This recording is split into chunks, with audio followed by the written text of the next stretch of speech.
Hi, everybody. This is Rose of Sharon. Excuse me. And I'm back again with another movie review. I just recently watched Eternal Sunshine of the Spotless Mind, and this cast is absolutely star-studded. It is just nothing short of stupendous. You've got Jim Carrey, Kate Winslet, Kirsten Dunst, Mark Ruffalo, and Elijah Wood. And all of them are incredibly young in this film, including Mr. Carrey himself. And it is a very intriguing film, very surreal, just brilliantly done, beautifully acted, and actually quite relatable. And it just poses that whole question of if you had the ability to just completely erase somebody from your mind, would you do it, and would it actually work? This actually offers an answer to that inquiry. And the movie is just, it's wonderful. It's absolutely incredible. It's very heartbreaking at times. You feel just this sense of utter loss and inconsolability, but yet you want the best for Joel and Clementine. And I'm not going to tell you how it ends, because if you want to see it, if you want to see how Joel and Clementine, how their dynamic has its ebbs and flows and waxes and wanes, then I would highly recommend the film, because it's unlike anything I've ever seen. And the way that it's done, it's just absolutely incredible. And of course, it's low budget. It's done by an independent company, but it was backed by Focus. So it's a very obscure film. I know a few people have actually heard of it, and other than Man on the Moon and Truman Show, these are the only, well, Majestic. I keep on forgetting the Majestic. I really need to re-review the Majestic, because actually that's one of my favorite movies of all time, other than the Truman Show.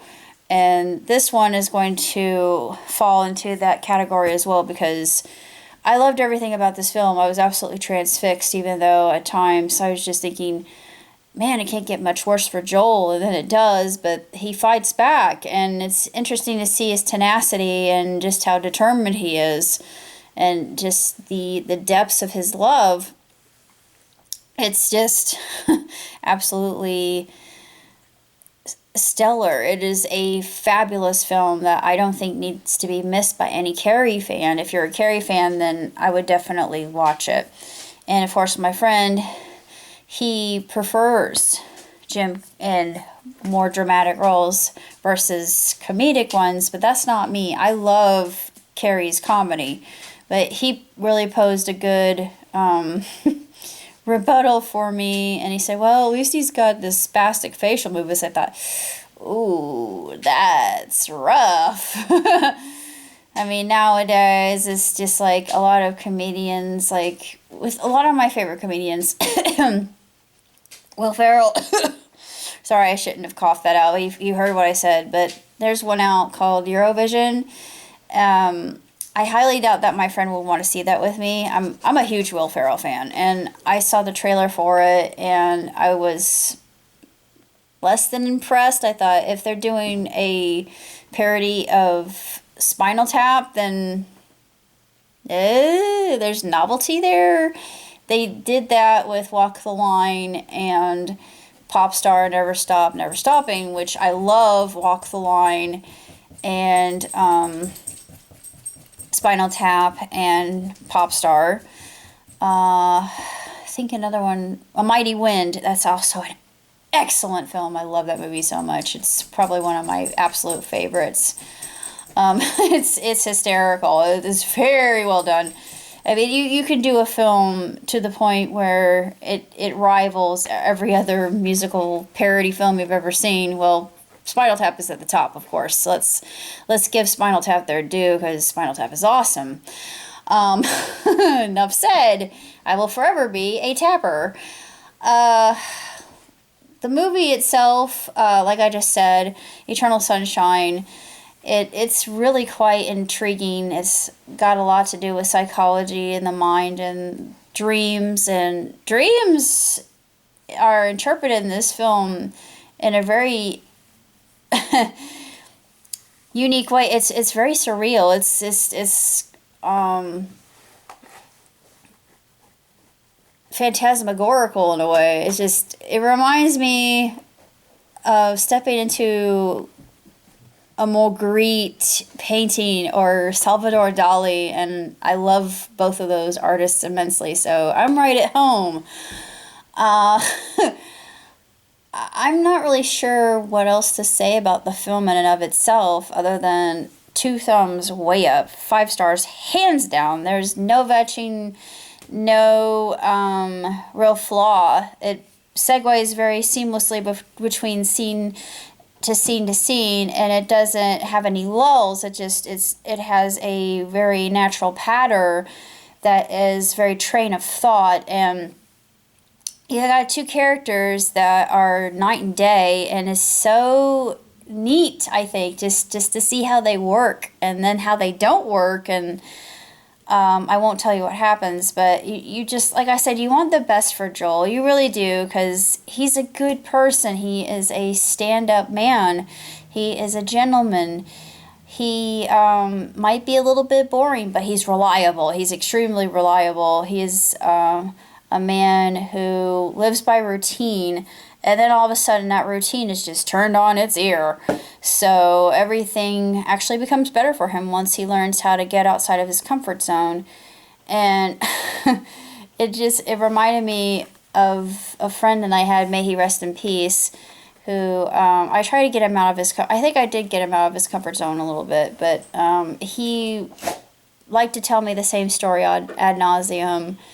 It drove my poor deceased dad out of his gourd, and my dad had the patience of Job, so that tells you something. Now, as for me, I've got patience, but after you tell me a story like for the umpteenth time, it wears thin and it gets old. But this main character was very charming. He was very likable. He was this golden-hearted guy, like I said, and you just wished all the blessings of the world upon him. And then you've got Clementine, who's a little bit impulsive, so she's like I said, she is the polar opposite of him. He's very kind of not stoic. He's placid. He's placid. He doesn't talk a lot. Now, Clementine talks nonstop, so she's always speaking. Even when there's a pregnant pause, she's talking when she should be listening. She has a tendency to, jump the gun, but she has a lot of redeeming qualities as well. The only thing that is glaringly obvious with her as a flaw would be her tendency to drink too much, and when she does, she gets really, really, really grumpy and hard to deal with, almost impossible. But this story is just absolutely wonderful. It's just this beautiful story, very slice of life, realistic, relatable, and very thought-provoking. This is a film that's meant for the thinking audience.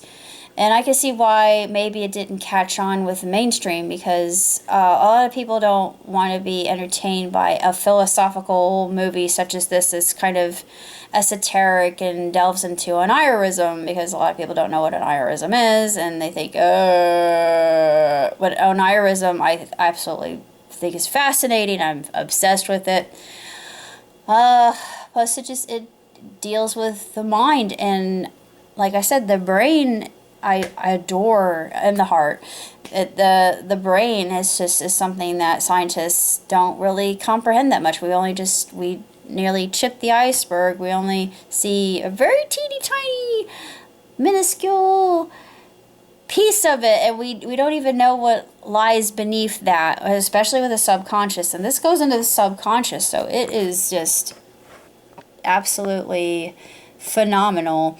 This is an astronomical film, I think, that can be enjoyed, and I think psychology students should see this. This is one that should be required watching. It probably is, but Psych students should see this.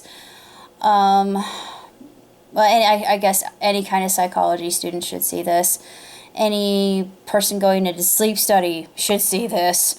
Who else could I say should see this film? It's difficult to say. I guess anybody who just likes a good twisty film that plays with you a little bit and deals with perception and delves into the subconscious, and you get to see what the subconscious kind of looks like in the perception of the director. It's brilliant, and it's just absolutely stunning. Even though it's a low-budget film, it just proves that low-budget films can also be incredibly enjoyable. That's basically all I had to say about Eternal Sunshine of the Spotless Mind, and that's it for now. So until next time, live long and prosper. Ciao tutti!